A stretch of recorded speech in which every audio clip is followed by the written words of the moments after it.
top 5 zan ni 90 siak na avoi ni na ta na rem lal vu ni aron zai do na zanin hi kan sui ang khan kan ria tangin live music mangin he top 5 in na hazan ni na hi aron nei ania azan ma sa khan track mangin aron zaya rem lal vu ni hi in ti siak na zan ma sa zo khan che thak khop maya zai tha maya live music a hian eng tinge a zai don live music le track nge dang lam na au mem ti te po kha kan lo khir do na ni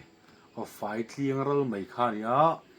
zana hian chu o chu kan thela thei do nem rembel voni zai ngai thang o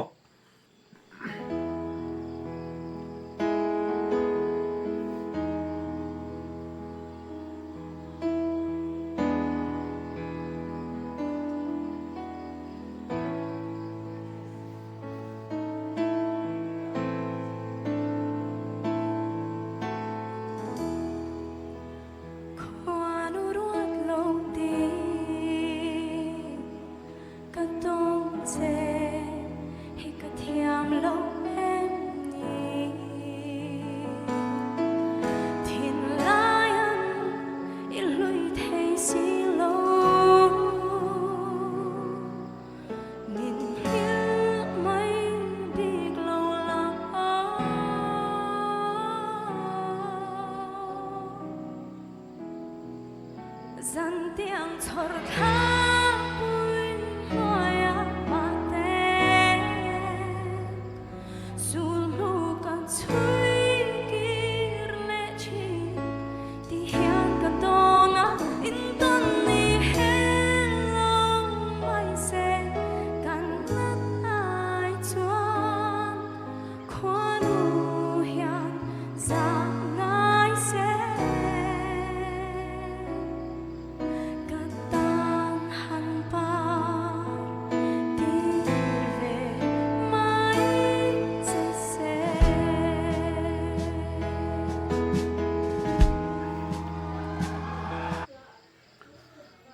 tuna kal da na chonin naron de uriai re maya maro chu sang lai anot in kar kha chu thau ve du de kha chu ma la khatle min remnal vu ni hi a o hi a chak lo de mo ti mai tur hian om tat maya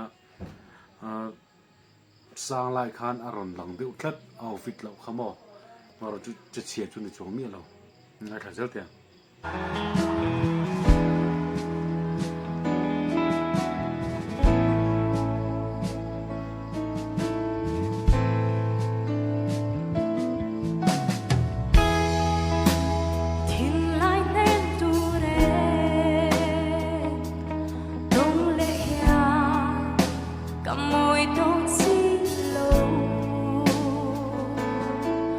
nặng nề na căn lim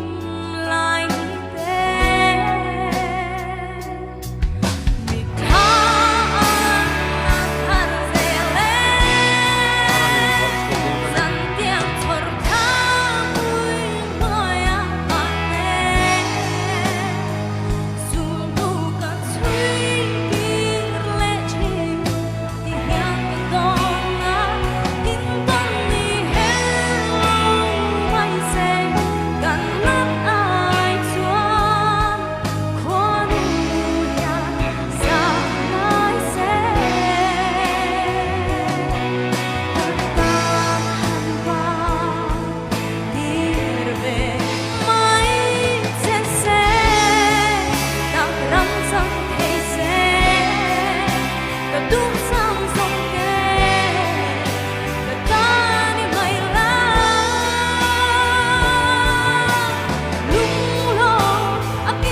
lo me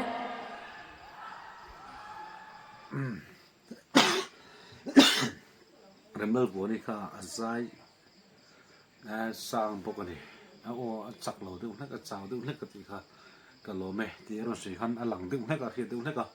ma ro chu azai che chung han lawa a fit lo na kha chu langa e ma tak salama har san na po nei mai the ka basiat pui de no wa ma ro chu tle min har san na nei in ka sia azai kha ma ro chu azai chu a chelo a tha a video lama khan technical problem omin ka sia khol lampang khan signal chiang long we ka helawa tang de chi chi khaw ma kha chu kan lo thiam do nia du to la pho tang o